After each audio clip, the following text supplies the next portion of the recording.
அண்டம் முழுதும் ஒன்றினுள் அடக்கம், அதுவே ஆனைமுகமெனும் ஓங்கார விளக்கம். சுழலும் கோள்கள் அவன் சொல் கேட்கும், அவனை தொழுதால் போதும் நல்லதே நடக்கும். ஆனைமுகனை தொழுதால் நவக்கிரகங்களும் மகிழும், நல்லதே நடக்கும், நல்லதே நடக்கும்.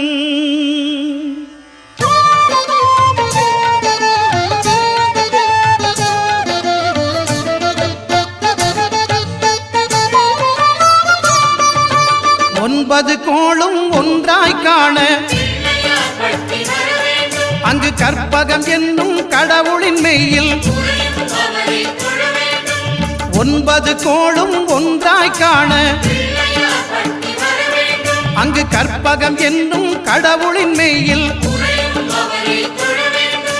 சூரியன் முதலாய் 9 கிரகமும் பலவித குணங்களை கொண்டிருக்கும். எங்கள் கற்பக தருவில் அவை வரும்போது ஒன்றாய் சேர்ந்து பலனளிக்கும்.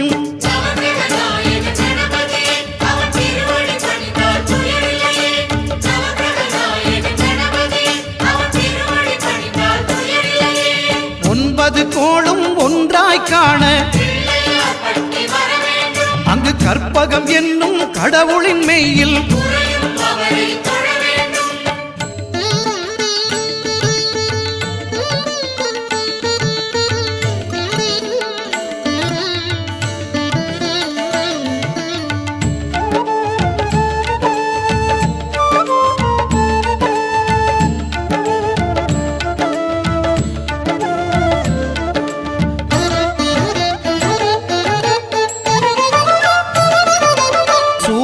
பகவான் ஒளிமுகம் காண அங்கு கற்பக தருவின் நெற்றியில் மலரும். சூரிய பகவான் ஒளிமுகம் காண அங்கு கற்பக தருவின் நெற்றியில் மலரும். இருளை விலக்கி உலகை எழுப்பும் ஞாயிறு அங்கே குடியிருப்பான். அவன் ஆனை முகத்தனின் அடியவர் மனத்தில் ஒளியாய் வந்து கொலுவிருப்பான்.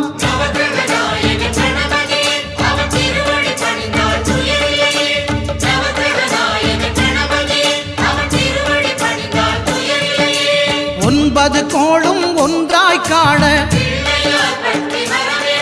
அங்கு கற்பகம் என்னும் கடவுளின் மெய்யில்.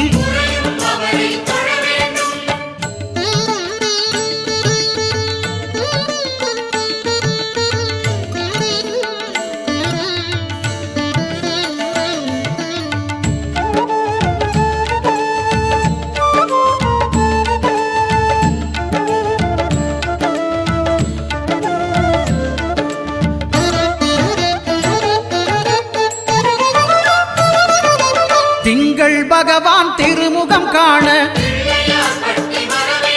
அங்கு கற்பக பெருமான் தொப்புள் குழியில். திங்கள் பகவான் திருமுகம் காண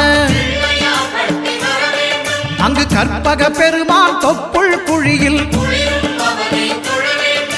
பார்க்கடல் பிறந்த சந்திர பகவான் கணபதி வயிற்றில் நிறைந்திருப்பான். எங்கள் கற்பகத்தானை கண்டவர் தமக்கு தீரா பிணிகளை தீர்த்து வைப்பான்.